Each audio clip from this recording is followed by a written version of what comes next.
So this is a talk that had its origin way back in 2008 when I had to fill in at a conference for a plenary speaker. And I gave it the outrageously pretentious name of Speaking the Worldview Vernacular. Now it's just Crash Course in Apologetics. So this is a true story. At this conference, at the same conference, I was joined at the breakfast table by one of the main speakers, a plenary speaker, who is an internationally known, brilliant apologist, who shall remain nameless to protect the guilty. We got to talking, and he asked me what I do, and I said I teach. I'm a college lecturer, and he asks me what kind of courses I teach, and I told him about one of my favorite classes, Popular Culture and Media Theory. It's a course in which we look at different thinkers who have affected the academic study of popular culture. And he leaned back and thoughtfully stroked his chin and said, "Why would anybody want to study that?" Now, I've been studying popular culture for 25 years or so the question might have been a tad tactless. I wish his response were somehow atypical, but it's not really. It's getting better, certainly getting better. But when people say, what do you do for a living? And I tell them, and they say, that sounds interesting, as if I, dissected slugs for a living or something like that. But at least this apologist was brave enough to put it into so many words. It's an attitude that many Christians share. What's the point? Isn't studying popular culture a ginormous waste of time? Who cares about Lady Gaga or World of Warcraft or Star Wars or any of those? Well, in response, let me give you a couple of juicy quotations about popular culture. From Bruce Sterling, science fiction and technology writer, "If religion is the opiate of the people, then immersive multiplayer 3D virtual worlds are hardcore Afghani heroin." This Irish singer, you might have heard of him. "Anyway, I stopped going to churches and got into a different kind of religion. Don't laugh, that's what being in a rock and roll band is. Showbiz is shamanism, music is worship. Whether it's worship of women or their designer, the world or its destroyer, whether it comes from that ancient place we call soul or simply the spinal cortex, whether the prayers are on fire with a dumb rage or dove-like desire, the smoke goes upwards to God or something you replace God with, usually yourself." And finally, post-feminist social critic gadfly and kind of brilliant person, Camille Paglia. "Popular culture is the new Babylon into which so much art and intellect now flow. It is our imperial sex theater, supreme temple of the Western eye, the pagan past, never dead, flames again in our mystic hierarchies of stardom." So what ties these three provocative quotations together? In a word, it is the connection between religion and forms of popular culture. Interactive multiplayer online gaming environments in the first, rock and roll in the second, and popular culture as a whole, especially the cult of celebrity, in the third. Whether or not you agree with these quotations in detail, they all make the same, I think, insightful point. Popular culture is a player in the realm of the sacred, in the realm of ultimate meanings, and I don't think that we Christians get that enough. My purpose in this talk is to help you get that, and I want to argue that engaging unbelievers, what we call apologetics, which includes evangelism, the way we traditionally do it, often fails to connect, fails to impact people's worldviews. It fails to connect for a simple reason. It doesn't deal with people where they actually live. They don't live in a Christian universe. They don't speak the same language we do. Where do they live? They live in a world saturated with popular culture. In Western civilization, including including Europe and America and all of that, popular culture has emerged in the last 100 years as one of the most fertile fields for the making and distribution of meaning in life. And all of this meaning making and meaning distributing influences worldviews. Popular culture has, in a sense, become a substitute for religion for many. If we really want to engage unbelief, and if you live in Europe, it's really hard to avoid unbelief unless you live in a cave or something. If you really want to connect with unbelievers today, you must connect with their world. You must connect with popular culture that informs and forms their world. That's the point I want to argue. I also want us to explore the issue of how popular culture influences worldviews.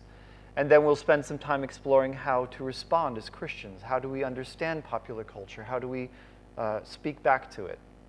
What a popular cultural apologetic might look like. So, let's talk about the impact of popular culture on worldviews. Popular culture affects people at the level of their imaginations, deep down, which in turn informs their worldviews. To give just a couple of examples of its influence, think about, in the West, how men have changed the way they think about women, sex, and beauty since Playboy began its publication in 1953.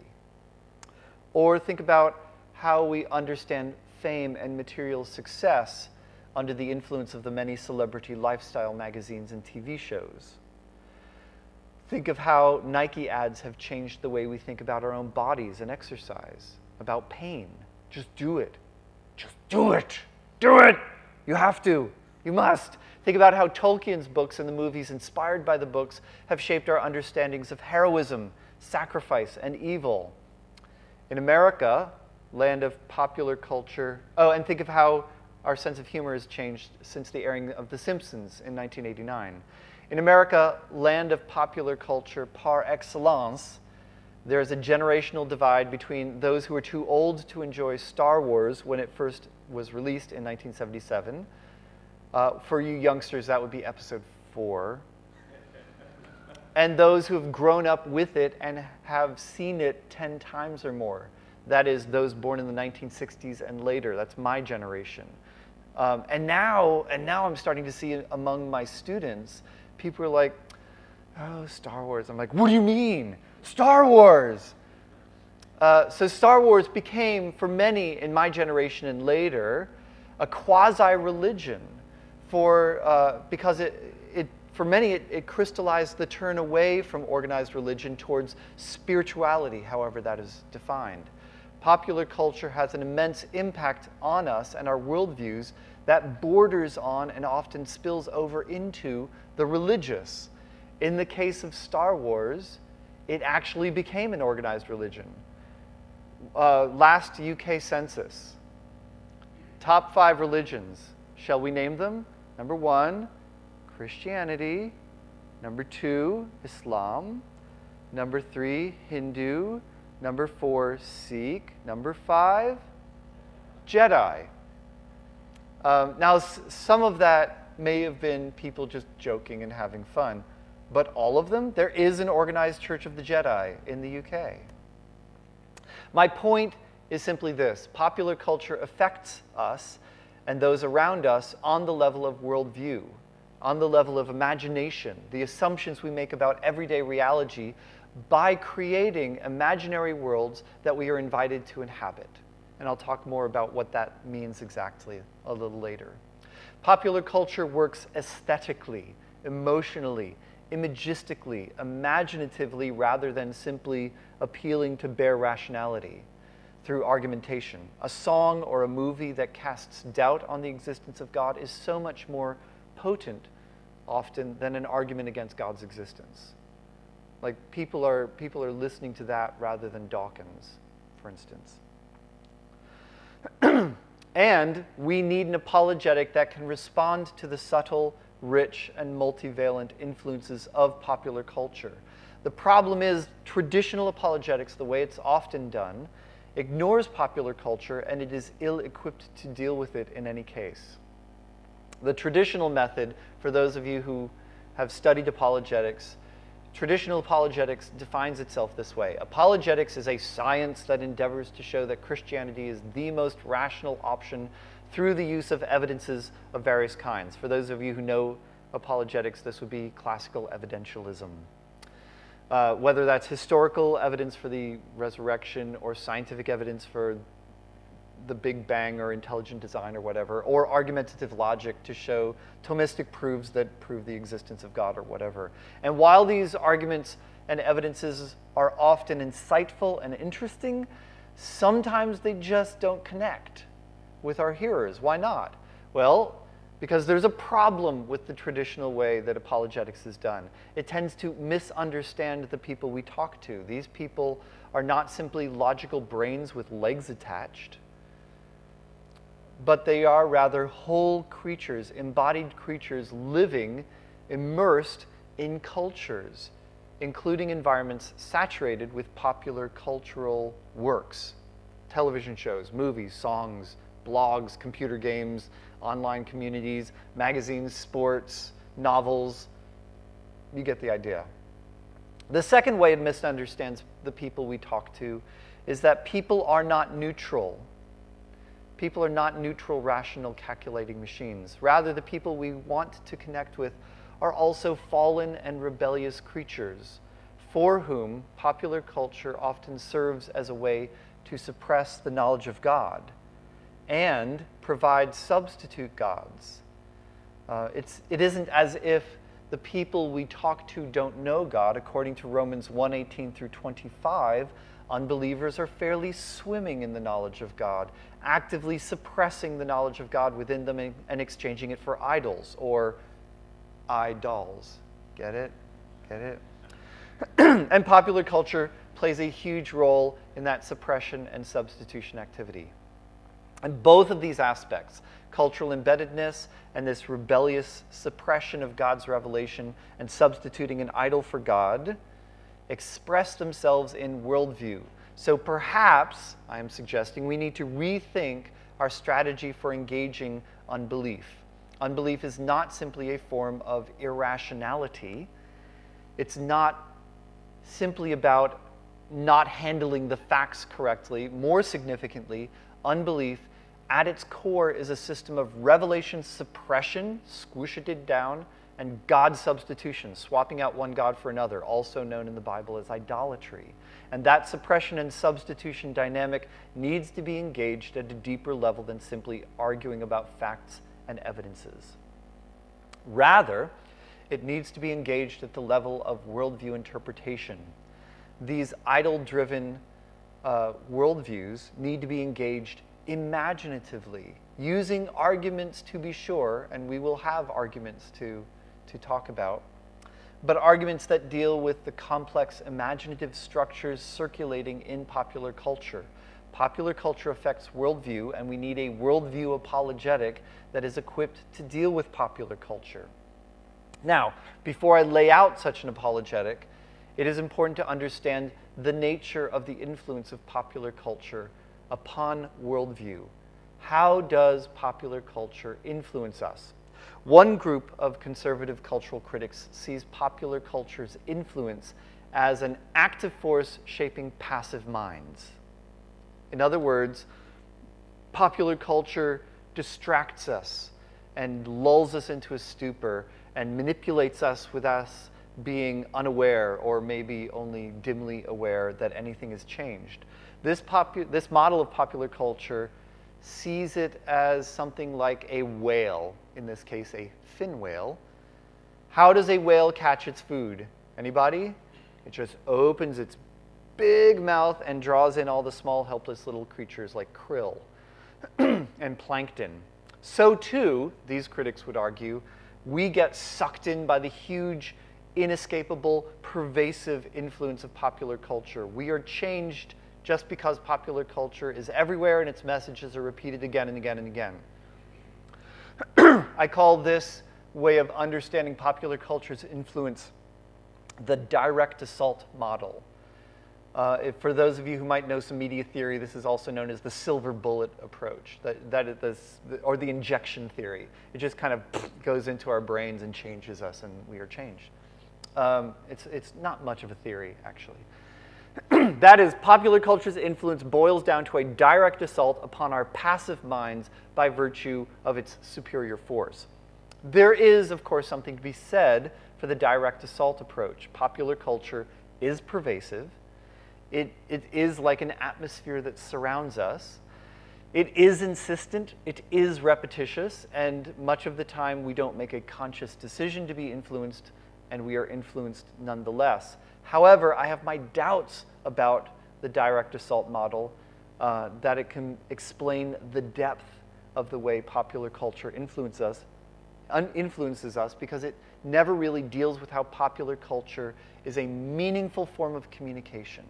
It never deals with the way that we not only get hit by the messages of popular culture, but we actively appropriate its messages that we receive from popular culture into our worldviews. So, for example, teens, there was a study done about teens in the United States during the 1990s, and they found that teens in the 1990s were much less skeptical about the supernatural and unexplained phenomenon compared to teens of previous decades because of shows like X-Files and Buffy the Vampire Slayer. These teens took the message, the supernatural is real, and worked them into their belief systems, making them more open to the unexplained. So I would argue that when faced with popular culture, we are less like plankton and krill and more like beavers building their lodges. We interact with and use the meanings that we find in popular culture's messages to build up symbolic lodges of meaning, interpretive models of reality, worldview homes for ourselves to live in. Of course, the beaver metaphor isn't perfect either, for beavers don't tend to be manipulated by their building materials, whereas we do. My point is simply that our relationship to popular culture is rarely simple because it happens at the level of worldview. And the direct assault approach gives us very few tools to respond to that interaction between popular culture and worldview.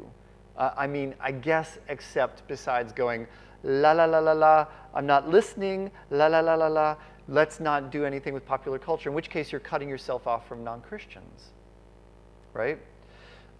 This is interaction which is subtle and profound and deeply meaningful. It is likely that popular culture's influence upon us is a combination of passive absorption and active appropriation, sort of krill-flavored beavers, if you will. But however we understand the influence of popular culture, we have to take into account its impact on worldview. So, I'm going to skip the next couple of slides because we're a little short on time. You can get it in the book if you're interested. But I want to skip straight ahead to, so how does a piece of popular culture, how does a work of popular culture influence us? How does it influence the worldview lens that we have?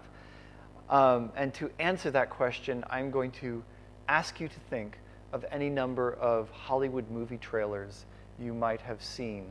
They don't do this quite as much as they used to when I was a kid, but because the phrase that I'm going to use has become kind of cliche, so much so that it became kind of an industry joke. But that phrase is, in a world, right? It's sort of linked along with one man, right? In a world. And then you can insert any dire situation you please. In a world where love is hard to find, and hard times follow you wherever you go. In a world where being different can spell trouble. In a world where giant, bloodthirsty rabbits rule through fear and intimidation. So you get the idea, right? You have all this, it may be a cliche, but it also suggests something that is profoundly true.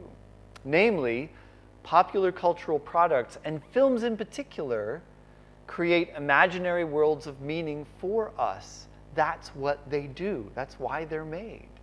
Popular cultural texts project worlds of meaning, and then beckon us to come on inside and live in that world for a while. In fact, I think we should conceive of worldview, we should consider worldview as something embedded into the very structure of these imaginary worlds.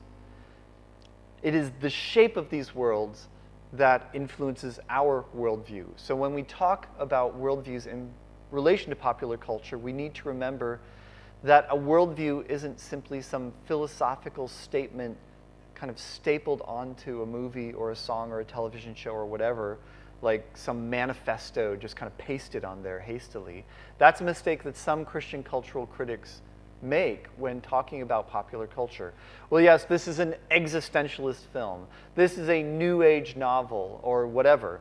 That may be true on one level, but it's misleading because it makes it seem that once you've understood the philosophical label, you sort of got the worldview of this piece of popular culture pegged. And that's not true. Rather, you need to keep in mind that the worldview of a piece of popular culture is something woven into the specific narrative and stylistic structures of the popular cultural text and its imaginary worldview that you are listening to or watching or playing or reading. The worldview is all about the contours of the imaginary landscape of the world that the creators of this particular piece of popular culture have produced. We need to interpret those complex worlds, not simply place labels on them that we find convenient. For it is through the specific shape of the popular cultural world that our own worldviews are influenced. As theologian and cultural critic Kevin Van Hooser reminds us, popular culture rarely influences our worldviews directly. Instead of addressing our belief systems head-on, cultural works structure our daily practices and colonize our imaginations. And I would add that popular culture colonizes our imaginations because we colonize their imaginary worlds. So, a few thoughts on engaging popular culture apologetically. If everything I've said is true, and popular culture really does have a profound impact on our imaginations, then we need to engage it. We need to not hide from it, but engage it. That's what the church, at its best, has always done in church history. And I would argue that we need to engage it apologetically. So I want to lay out a popular cultural apologetic. Before I lay out the summary, though, of how to engage popular culture apologetically, we need to remember that these people, the people you talk to every day, already know the truth about God at some level. That's Romans 1:21. For although they knew God, they neither glorified him nor gave thanks to him. Your real task as an apologist engaging their popular culture-informed worldview is to come alongside them and remind them of something they already know deep down, something their heart is drawn to and paradoxically repelled by at the same time.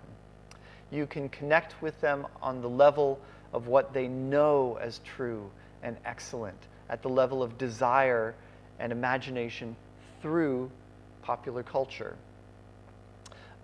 Some people have said to me, including my own children, "You're spoiling the fun," right? This kind of analysis is just this dry academic blah blah blah. It doesn't spoil the fun. It doesn't.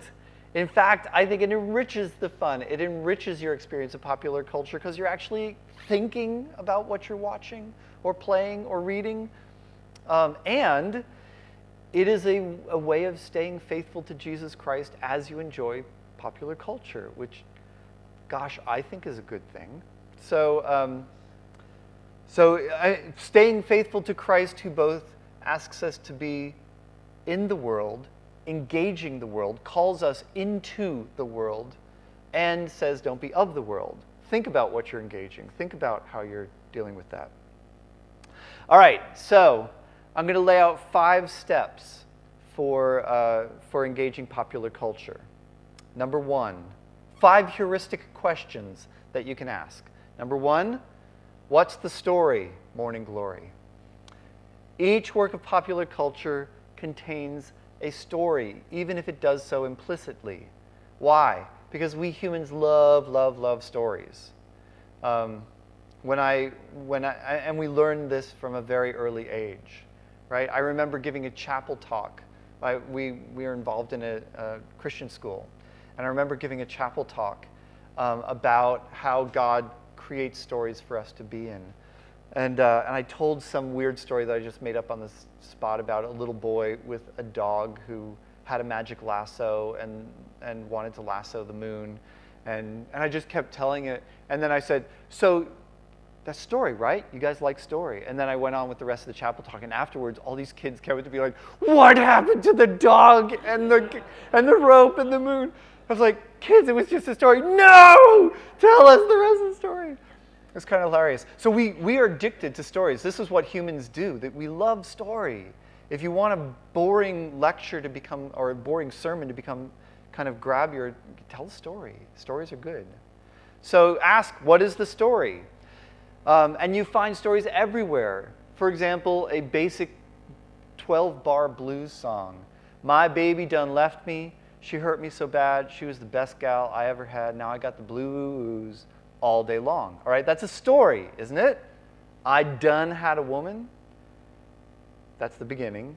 Middle, she done treated me so bad, and now my baby left me, and she was the best gal I ever had, or whatever. Beginning, middle, end. It's a narrative. So find the story. This is not as straightforward as you might think. How many English literature majors do we have out there? You are lonely, sir. I'm so sorry. All right.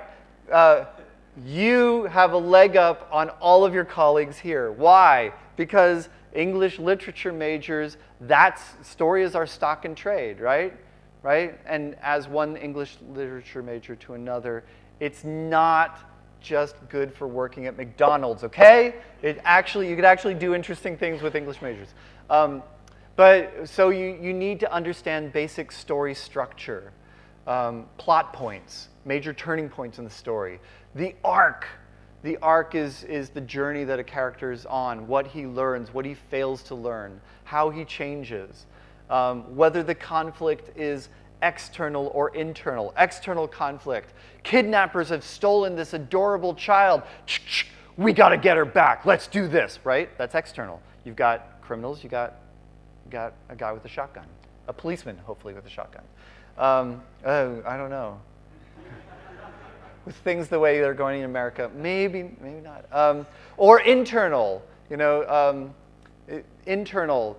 The policeman had a daughter who was kidnapped, and he was too drunk that day to really respond to the call of duty, and he struggled with his own demons and with the voice of his father telling him he was a failure, and he has to kind of get through that until he can get to the point where he can go, let's do this, right? That's internal conflict.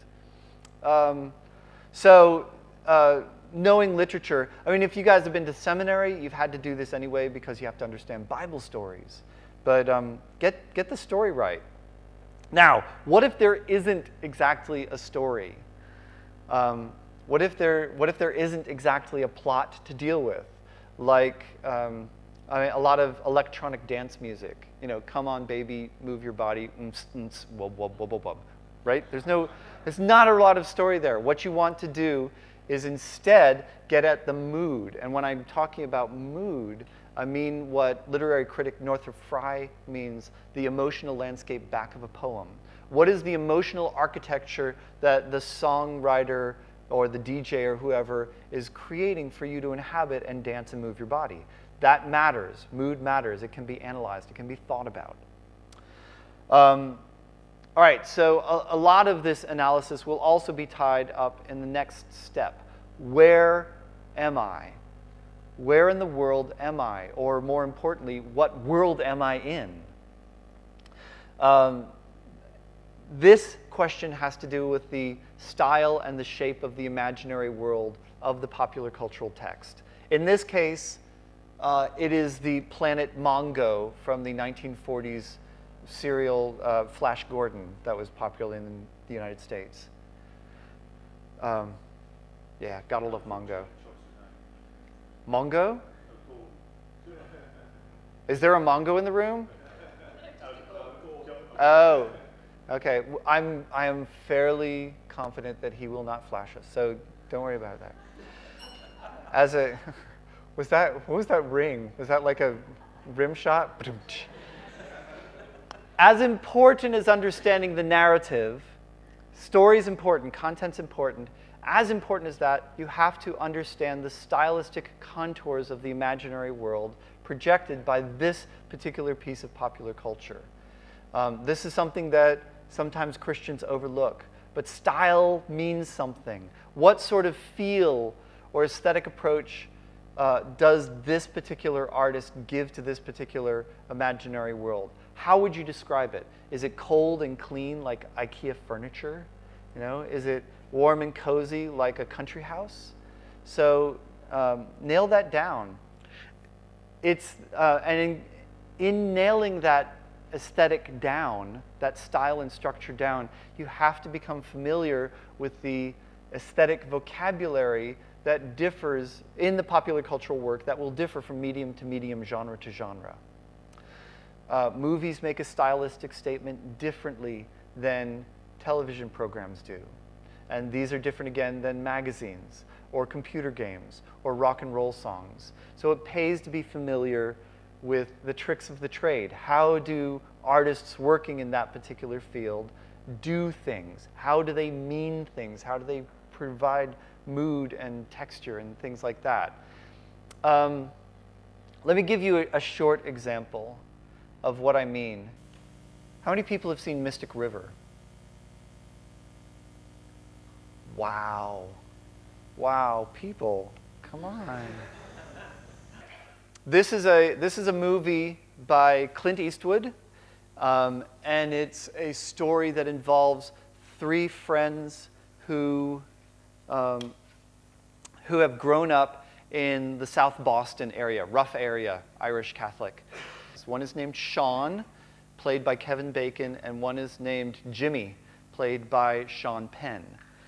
They were close school friends, and then they grow up and they have two different paths. Sean is a homicide detective.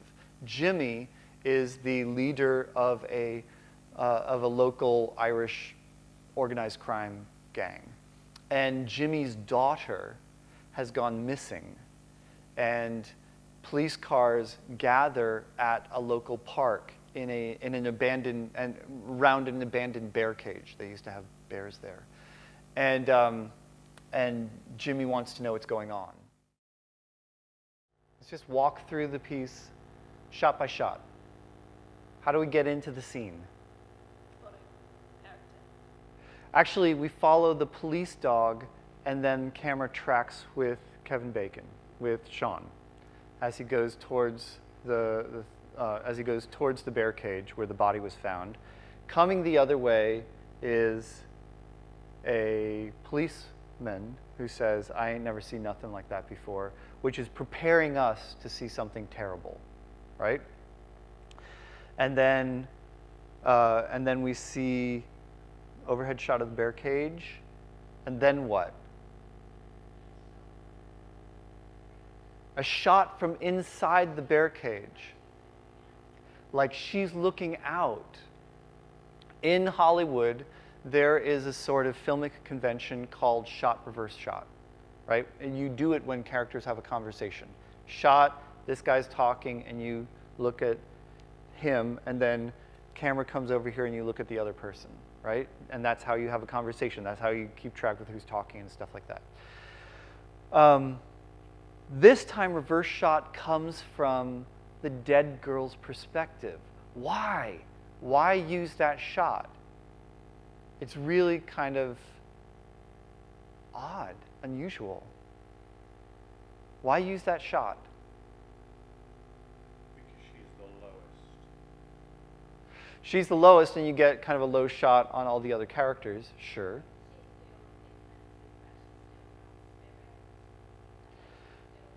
I don't know that that's necessarily true, but what it does do is it forces you to identify as a viewer. You're literally looking through her eyes. It forces you to identify her as a person. This is not just a corpse. This was a person who was once loved, who was once cherished, and now she's gone, and I'm making you look through her eyes. And from that, additionally, from that perspective, you get a close-up on Kevin Bacon, and you see the worry lines and the kind of the pain on his face, and Lawrence Fishburne's face up above. All right, so you get this kind of reverse shot thing with the dead girl, even to the point of when he has to identify the body and he has to sweep her hair to the side. He reaches out to the side of the camera lens. All right, he's actually reaching out to the camera. So you get this reverse shot. The other detective says she was shot with a .38, and then there's a noise. Kevin Bacon looks off screen because there's some disturbance, and we see Jimmy and his thug running up the steps, and it's kind of a wide shot, and there's a lot of struggle, a lot of chaos, and the camera kind of zooms in a little bit to see the faces of the thug and Jimmy shouting, "Is she in there? Is she in there?" And then medium long shot of Sean coming from the path, from the bear cage, saying, "Hey, take it easy. That's the father." And these two boyhood friends see each other, and Jimmy says, "Is she in there? Is my daughter in there? Look into my eyes." And then you have this kind of very slow zoom in on Jimmy's face and very slow zoom in on Sean's face. Sean's a little off center because that looks more natural, and that's all that needs to be said. We can have the close up of his eyes. We know, and now Jimmy knows. And then what happens? What does the camera do then? After the close up, then you got this crane shot. You get this wonderful, wonderful shot of Jimmy's kind of white face in this sea of blue uniforms as he's struggling. And that shot is called, anybody? The God shot, the God's eye view, because that's where God's looking down on us. Crane shot, and what you do in a crane shot in a visual vocabulary, you often use a crane shot to give breadth. If a scene has emotion that needs more space to play out, if you want to open up a vista, that's how you do it in the movie. So you see this struggle. And now it's not just Jimmy's personal pain, but it's this kind of operatic, grand. It's a pain too big to keep in a close-up. And then, what's the final part of the shot? Before the sky. Okay, dissolve to crane shot or God's eye view on the dead girl in the bear cage, and then pan up to an empty sky. Why? Two holes against each other, so there's a neat formalism there, sure. But there's something else, there's something more going on. What? Yeah, God, no, God, no. And then you see the dead girl, the cause of his pain, and then you look up and the camera is asking, is there a God watching? An empty sky, significantly.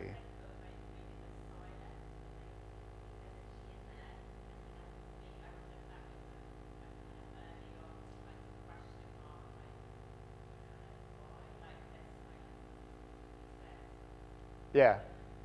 Well, he can't, as a policeman, divulge that information until they set things up and she can be identified at the morgue. So there's a plot reason why he can't do it, but I think you might be right. So, in essence, what do the camera movements do? They make you identify with the victim. They make you identify with the father's pain, and the friend's, worry and his pain. And it implicitly asks the question, where was God? Where is God? Is God? Right? That's some powerful stuff. And it's powerful stuff that doesn't really register unless you kind of really watch closely. So it pays to sort of pay attention to that stuff. How are we doing on time? I haven't even paid attention to that stuff. 5 to 10 minutes? All right, and then we can pick it up. Yeah. Yeah. All right, so let me get us back to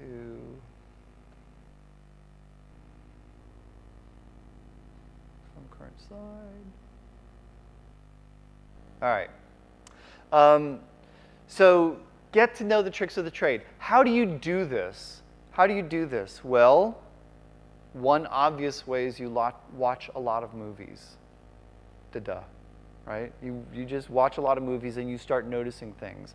And you start noticing what separates a great director from a director, right? You say, oh, this guy's really breaking new ground. He's really showing me something imaginative versus this is the same genre pick that I've seen 1,000 other times. So you watch a lot of movies. You can also read stuff. There are movie theory books out there.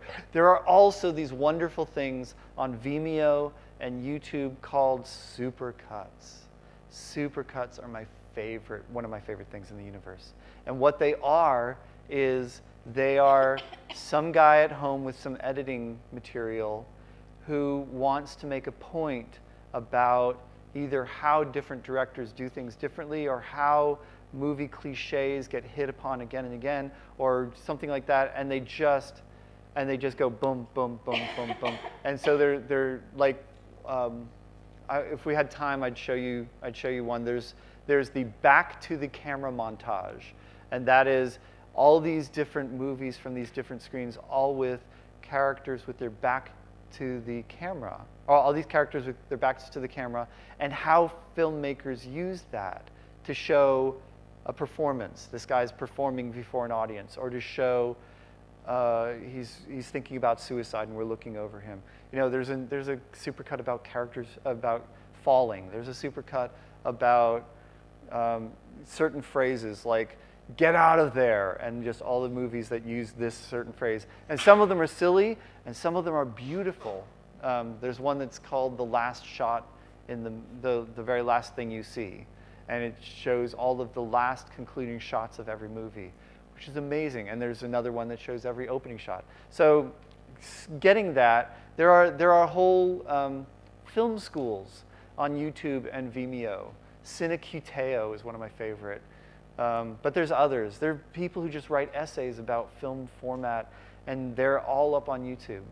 Just find these guys. Nerd Writer 1 is a really good one. And Every Frame of Painting is, whenever he puts out something, I always watch it. It's great. He opens my eyes. So for video games, you can do the same thing by watching people who stream. And a lot of times, the people who are the best video game streamers, they're really funny because they're making jokes about the game while they're playing it or just talking about this or that. But also, the best ones tend to be involved in game development somehow or the other. So they're kind of commenting on, oh, do you see that blue light over there? That's why the game wants me to go over there and investigate that. But I want to look over here for a little bit. You know, and you start getting a sense for what makes a good game, what sort of things happen in a game. If you're a musician, you've got a leg up on understanding music. So understand structure, understand what's going on in the medium. The other thing you need to do when you're asking what sort of universe am I in, what sort of imaginary world have I gotten myself into, is you need to ask questions about the spiritual and moral structure of the universe. What sort of assumptions are being made about moral and spiritual truth? What counts as good? What counts as evil? Why are they good? Why is this evil? What counts as cool? What counts as uncool? What makes relationships work? What makes relationships fail? What will save a person? You know, is there a God?